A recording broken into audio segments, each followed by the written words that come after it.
Good afternoon, everyone. I'm going to say afternoon and not evening because the sun's still shining and we should all give ourselves a pat on the back for having survived this ridiculous winter. The Academy for the Study of St. Ambrose of Milan has been hosting this annual Ambrose lecture each year since the year 2010.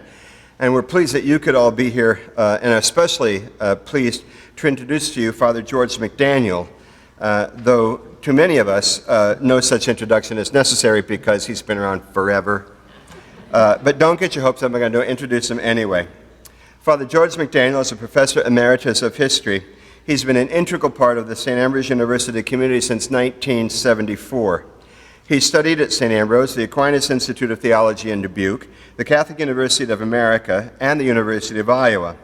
He's the author of numerous articles and books. His works have received important public awards. One of his gifts to us, the St. Ambrose community, is his history of the university called A Great and Lasting Beginning. He has served in several positions at St. Ambrose University over his tenure, as well as serving on statewide historical boards and societies. So in his scholarship, his focus on justice, his volunteerism, his philanthropy, and his devotion, Father George is by any measure a great Ambrosian, and we don't use that term lightly. Like our patron St. Ambrose, Father George is a gifted homilist and lecturer. He combines exhaustive research with a sense of humor and a human touch, making history accessible even to the most jaded undergrad Gen Ed student. Father George is the official historian of St. Ambrose University. He is the, with a capital T, source for information that ranges from the invaluable to the esoteric. His mastery of our history from its origins to the present day.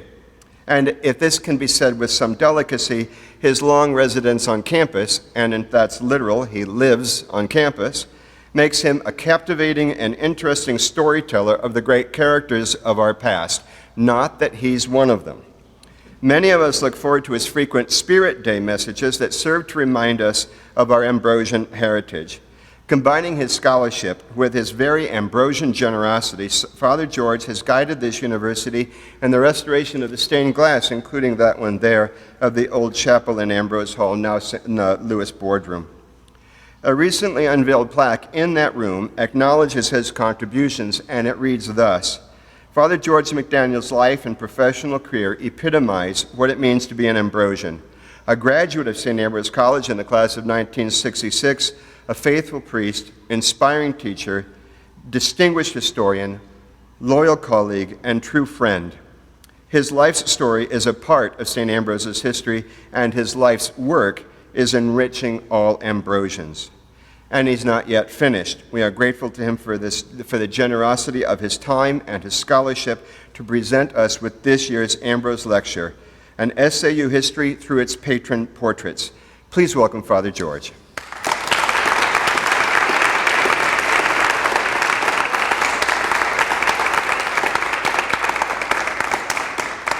Thank you. When I first started teaching here years ago, if you wanted an illustration for a lecture, you took a piece of chalk and drew it on the blackboard. I gather things have changed in classrooms since. So I'm grateful to Professor Ganaway for putting together the illustrations. And since it's dangerous for me to get next to electronic equipment like this, someone else is pushing the buttons. So thank you to all who've made that possible. In 1963, David Kleiss, a 1913 St. Ambrose Academy graduate, wrote an essay for the alumni publication about his student days. He described a college that was a small world unto itself. He wrote, "Sandy-haired Tom Mitchell kept on mowing the grass under the majestic oaks on the front lawn, stopping the while to light the stub of a pipe. The great doctor of the church, St. Ambrose, from his pedestal on the front walk, was imparting his blessing to passers-by. Jim Gaffney was hurling curveballs down on the diamond. Luigi Liguti was practicing the English language. Groups sat on benches on the hill. The bell in the tower rang out the Angelus. Young men stopped and blessed themselves. And evening came to a spring day at St. Ambrose in 1913. As I begin, it occurred to me that you might wonder why it is St. Ambrose who imparts his blessing to passersby and not some other saint.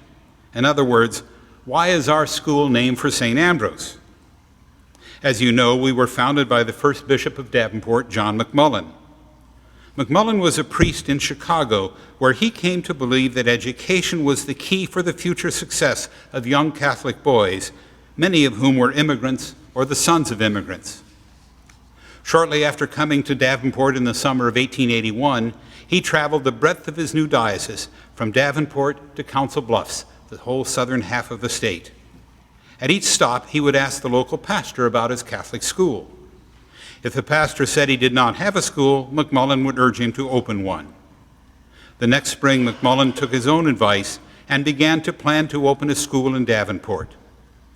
Sometime in the spring of 1882, McMullen met with the Reverend Henry Cosgrove, the pastor of St. Marguerite's Cathedral, now named Sacred Heart Cathedral.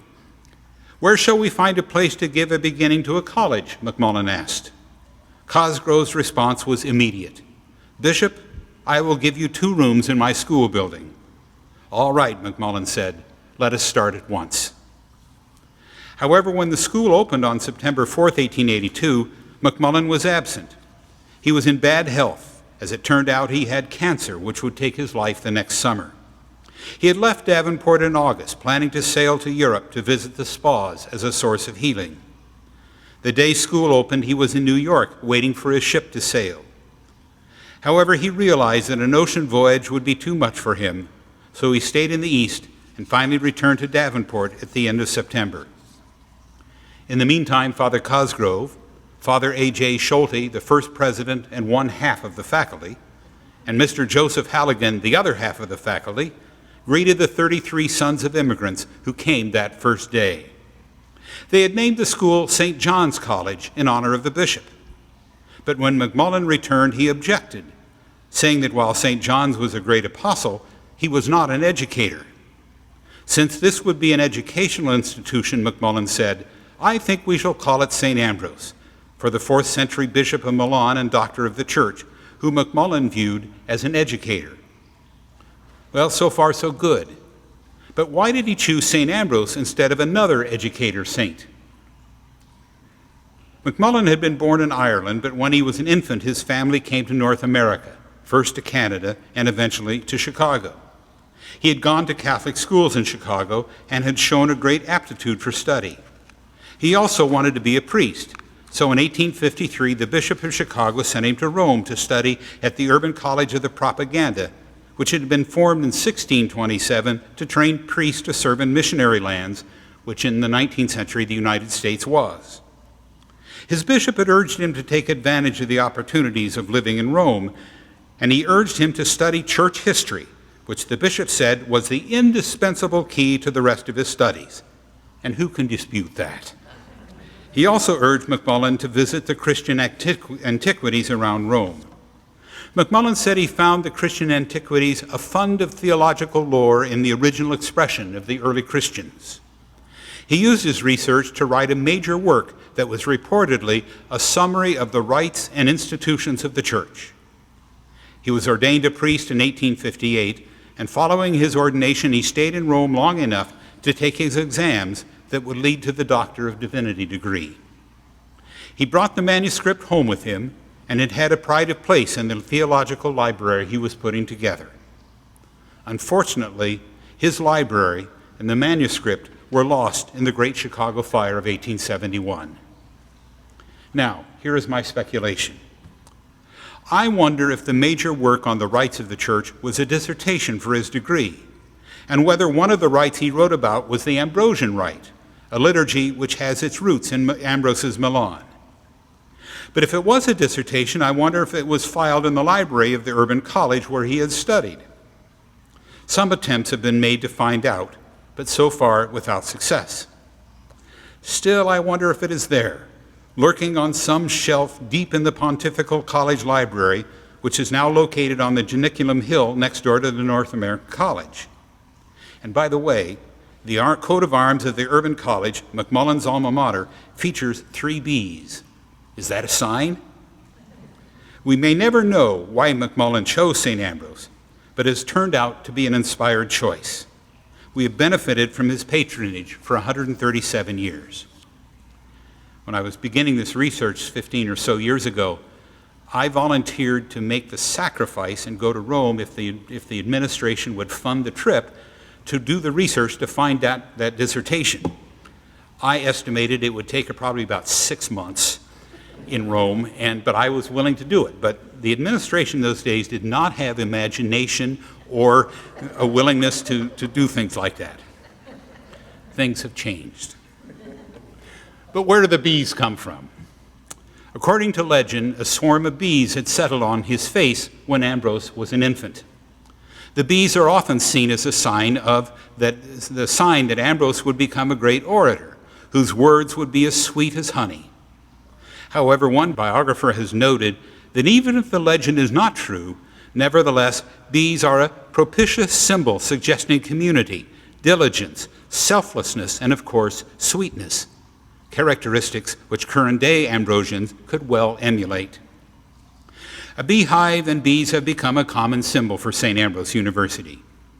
In 1925, an official seal was created for the college, which was symbolic of the aim and spirit of the institutions. The central feature is a shield with 3 black crosses taken from the arms of the Davenport family in England. Below is a beehive and 3 bees surrounding it. The 3 bees were used to represent the Holy Trinity, which Ambrose had defended against the Arians in the 4th century. The 3 crosses also appear on the seal of the Diocese of Davenport, emphasizing the fact that St. Ambrose University is a diocesan university with the Bishop of Davenport playing a prominent role in its governance. My favorite representation of the seal is the bas-relief of it above the east door of McMullen Hall. And if you are good and study hard, it will be placed on your diploma, and it will appear on a dangle attached to the zipper of your graduation gown. The great doctor of the church has been imparting his blessing to passersby since 1895, when the Reverend Edmund Hayes, the pastor of St. Patrick's Parish in Imogene, Iowa, donated the statue. It was placed on a pedestal donated by Father James Davis, who would later become Bishop of Davenport and for whom Davis Hall is named. The statue showed Ambrose with a book in his left hand and holding a crozier in his right hand. He was wearing a cope and mitre, which were painted a darker color, but since no color photograph exists, we don't know what color it was. The face was heavily bearded and had a benign pastoral look. The Catholic Messenger described it as a masterpiece of art. But by the mid-1930s, it had become impossible for St. Ambrose to impart his blessings on passersby because his right hand had mysteriously disappeared. The crozier it had held had long since been gone, and now the hand. For years, it was rumored that one alumnus or another had the hand hidden away, but no one ever came forth with the artifact. By the mid-1980s, the statue looked worse for the wear for the years. The original paint was gone, and any number of coats of white paint had been put on it. Then, one November evening in 1985, a visitor to campus jumped up to greet the saint with a high five and accidentally pushed the statue off its pedestal. As people gathered to look at the statue lying supine on the sidewalk, Father Drake Schaefer, the college chaplain, said, "It seems much like a death in the family. It was part of college life." The head was badly damaged, although the face was intact, but it appeared that it could not be repaired. Nevertheless, James Anderson, a part-time art instructor, took up the task of trying to repair it. Anderson worked through the spring and summer, rebuilt the head, fashioned a right hand to replace the one that had been missing for decades, and bronzed the entire statue. He also made 2 plaques illustrating incidents from the life of St. Ambrose, another of the college seal for the base. The restored statue was put in place and dedicated at homecoming 1986. In spite of Anderson's work, however, the refurbished statue began to deteriorate, and in 1992 it had to be removed. The replacement was a statue of St. Ambrose that had stood in the chapel, in Christ the King Chapel, since 1976. This one had come from a church in Cleveland, Ohio. According to one story, the statue had been offered to St. Ambrose as a gift, provided we paid the shipping costs. When it arrived, however, Grumbling was heard from certain administrators when they saw the rather considerable amount the shipper had charged to transport the heavy stone. In 1992, it was moved from the entryway of the chapel and put on Father Davis's base. It was slightly shorter than the original and portrayed a different Ambrose. The original had been pastoral, with Ambrose holding a bishop's crozier in his right hand and the book on his left. In the new statue, Ambrose holds a sheaf of papers in his right hand and a book in the left hand, and instead of imparting a blessing to passers-by, he looks out at them with a stern glare. Sharp-eyed Ambrosians will also notice that this statue has a flat back. Clearly, it was meant to be mounted against a wall, not seen in the round as it does on the pedestal in front of Ambrose Hall. Nevertheless, the statue is still a focal point for campus visitors, and each spring on graduation day, new alumni come to the statue with their families to have one more picture taken to remember their days under the oaks. And surely, as they gather around the statue, the saint it represents blesses them and wishes them well. There are several images of St. Ambrose in Christ the King Chapel. In the corner of the gathering space, there is a tall wooden statue. It was a gift from Marycrest College in 1957, upon the 75th anniversary of the founding of St. Ambrose. Marycrest was a women's college founded in 1939 and owned and staffed by the Sisters of the Humility of Mary. The Sisters of Humility had a relationship with St. Ambrose long before they presented the statue to us.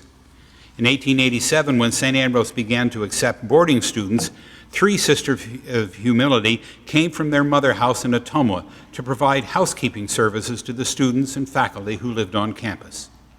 Over the years, they were succeeded by many other sisters who did the cooking, baking, cleaning, laundering, mending, and caring for the sick in the infirmary. They also provided a feminine, motherly presence to an all-male school. In later years, Sister Mary Carmela, a graduate dietitian, was kitchen supervisor. Sister Mary Emanuel supervised the general housekeeping, and Sister Mary of the Cross was in charge of the laundry. Through all those years, the sisters lived in various places around the campus, and for a time at St. Vincent Center. Then, in 1939, St. Ambrose purchased a house that sat on the corner of Gaines and Locust Streets to make way for building the new administration and library building, McMullen Hall. The house was moved to Scott Street. After Cosgrove Hall was built in 1968, the house sat just across the sidewalk from the front door. Those with long memories will remember it as the Gray House. Now the sisters had a permanent home with rooms on the second floor and a chapel on the first floor. In the meantime, through the 1930s, Bishop Rollman and the priests at St. Ambrose had wanted to provide for the education of Catholic women. This came about when Father Thomas Lawler, the vice president and business manager of St. Ambrose, purchased land on West 12th Street for a women's college. The bishop talked with Mother Mary Geraldine Upham of the Sisters of Humility, who agreed to take on the college, and in September 1939, Marycrest opened.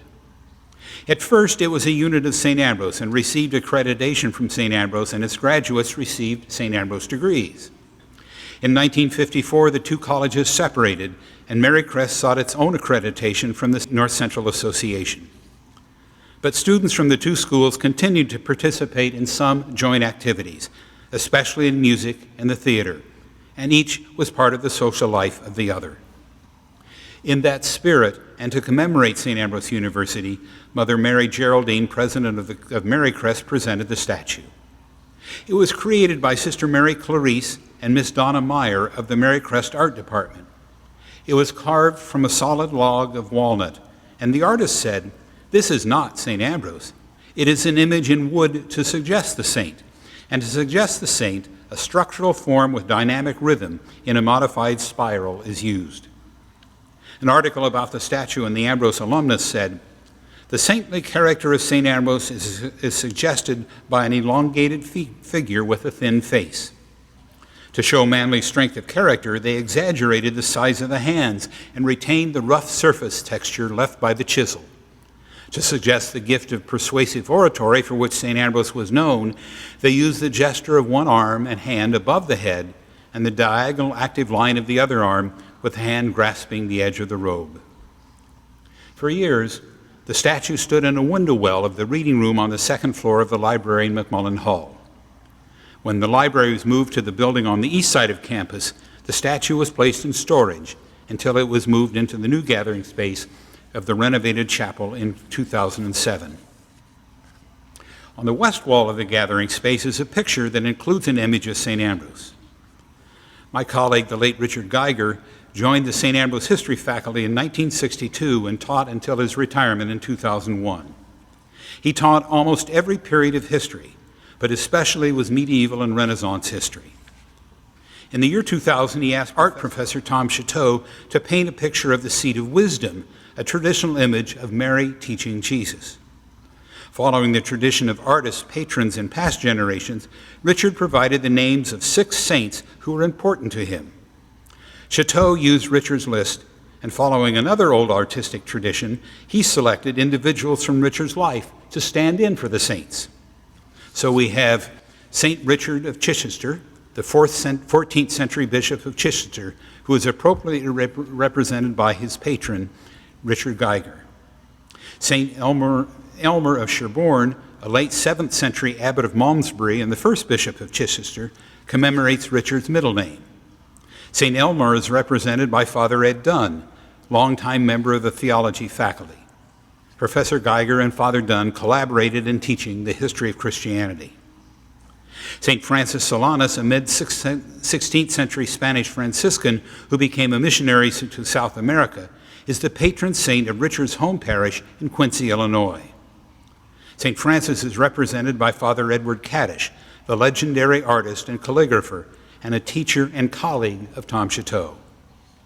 St. Jerome, the 4th century scholar, is best known for his translation of the Bible into Latin. Father William Dawson, professor of philosophy and longtime friend and colleague of Richard Geiger, stands in for St. Jerome. St. George, the 3rd century Roman soldier and martyr, is the name of Richard's father and grandfather. Here, St. George is Professor John Schmitz. John was from Quincy, and he and Richard were in kindergarten together.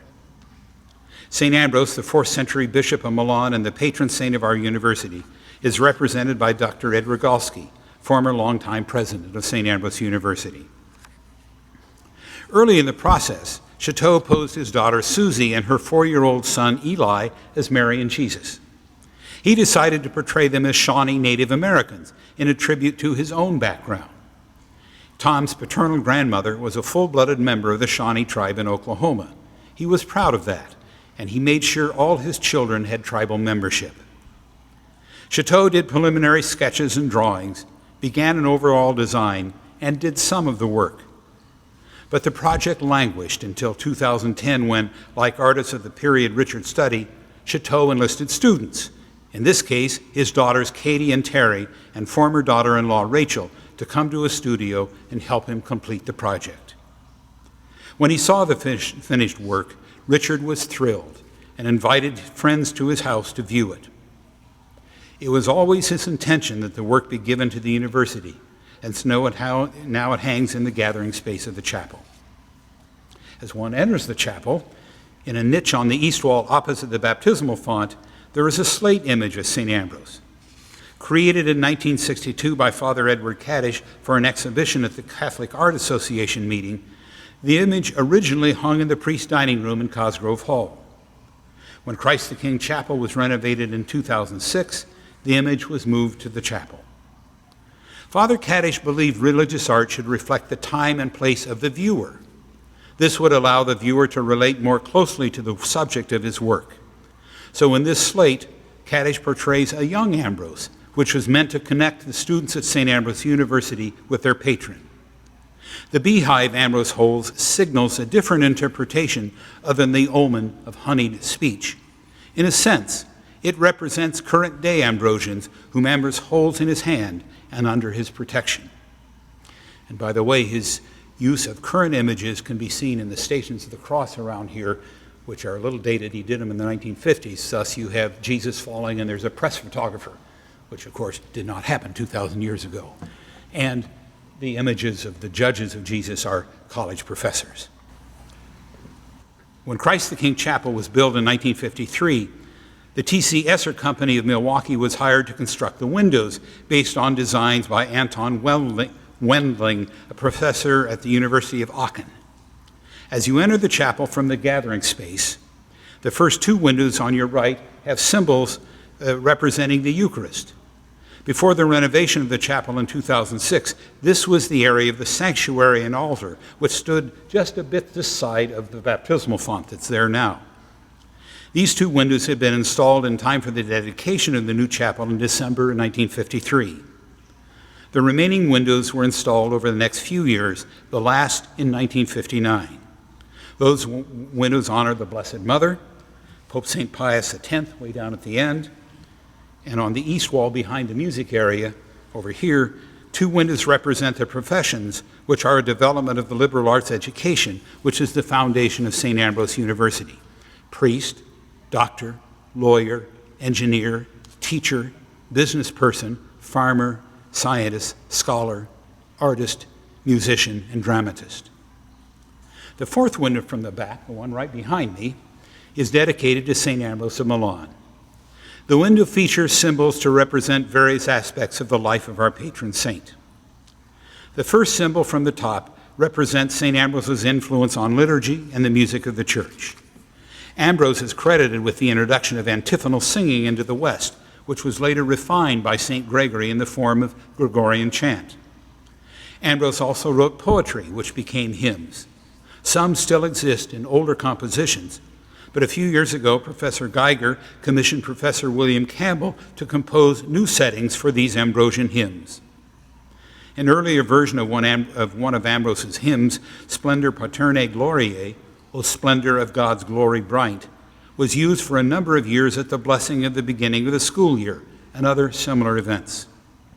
It was the second of Ambrose's hymns Professor Campbell recast. Ambrose's name is also attached to the Ambrosian rite of the liturgy, a form still used in the Archdiocese of Milan. The second symbol from the top is a whip. The whip has been used for centuries to symbolize Ambrose's defense of the church and its teaching. For example, Ambrose insisted the Emperor Theodosius repent before he entered the church. The whip also has been used to indicate Ambrose's opposition to the Arians, a group who denied the Trinity. Sometimes the whip is portrayed with only 3 chords to represent Father, Son, and Holy Spirit. The third symbol represents the wisdom of St. Ambrose. He was noted for his preaching, which brought many converts to the church, most notably St. Augustine, whom Ambrose baptized.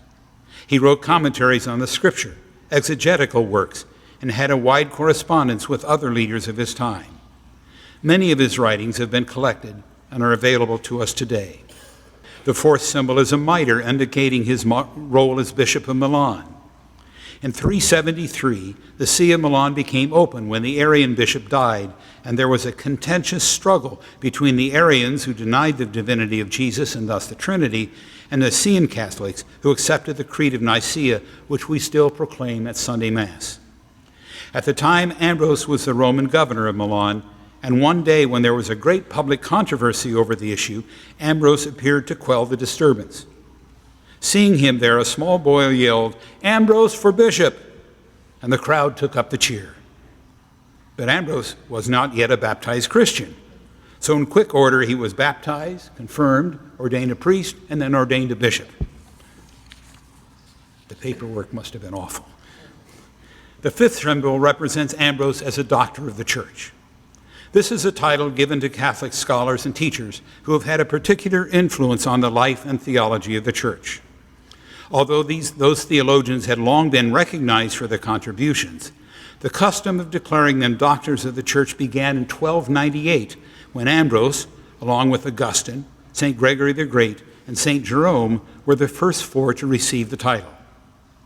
The most famous representation of the doctors of the church is Bernini's massive sculpture in the apse of St. Peter's in Rome, showing Ambrose and Augustine, and 2 doctors of the Eastern Church, Athanasius and St. John Chrysostom, holding up the chair of Peter.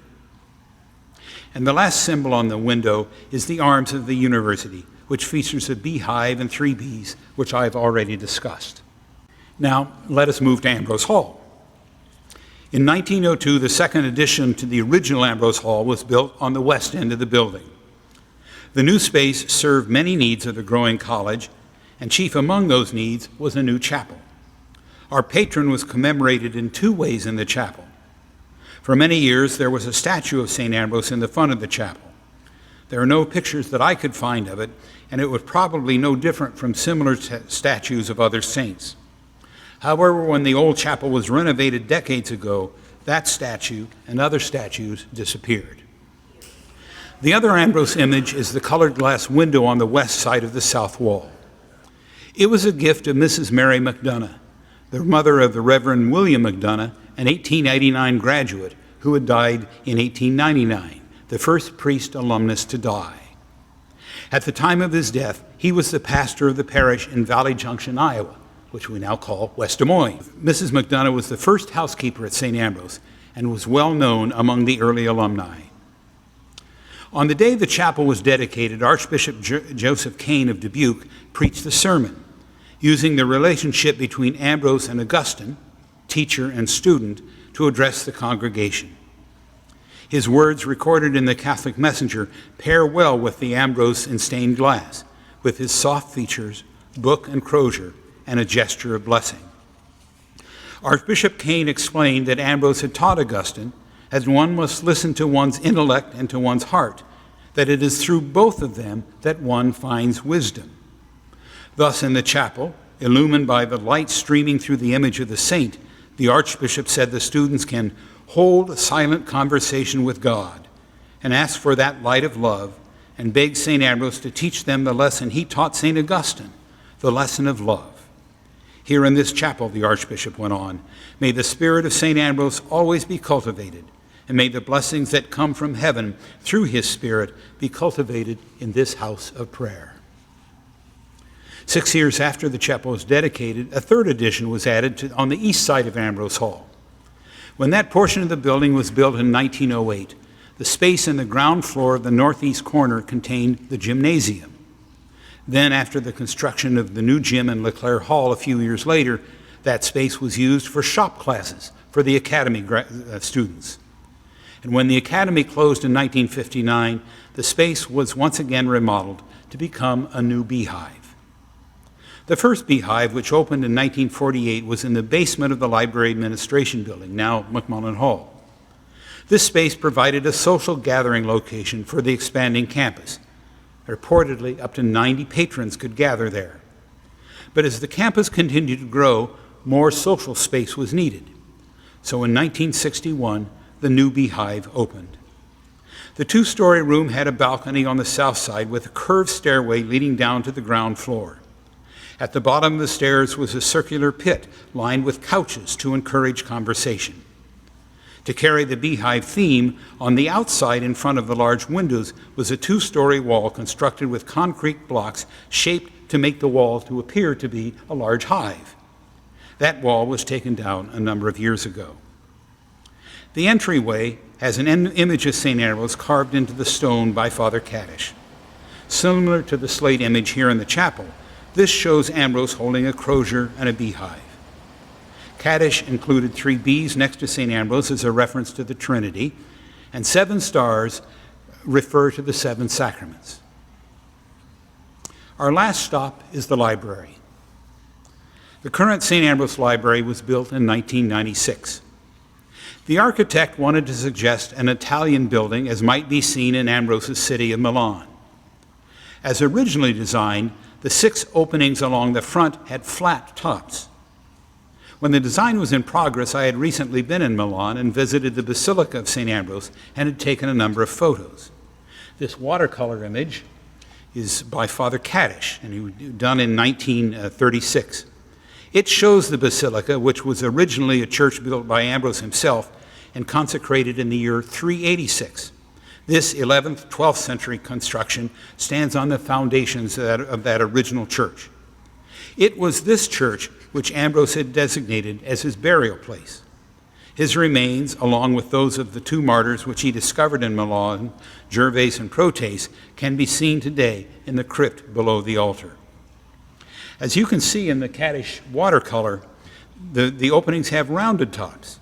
And I thought the library should reflect more closely the Ambrosian style, and so I sent a few of my photos to the architect, and he changed the design to round the tops. The tower on the south side of the library is also an Italian feature.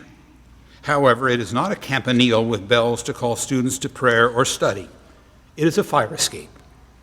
Some said the most expensive fire escape in the upper Mississippi Valley. There are other images of St. Ambrose held by the Academy for the Study of St. Ambrose in Milan. These include early printed editions of Ambrose's works, ancient artifacts, and modern artworks inspired by Ambrose. One example is Donna Young's medallion of Ambrose holding Christ the King Chapel. Other examples are Pat Bereskin's Ambrose print and Chris Mandel's icon for the Academy, a collage of Caddish's Ambrose images with the inscription Fons Luminis, the font of light. These Ambrosian artifacts and the images we discussed bring together the past, present, and future of this Ambrosian community. But what about Ambrose himself? What did he really look like? There is one image from Ambrose's church in Milan that purports to be the most accurate portrayal of him. If it is an accurate portrayal, our images of Ambrose do not look like him at all. But to 21st century Ambrosians, it seems to me that the important thing is not what he looked like, but the values and issues he espoused.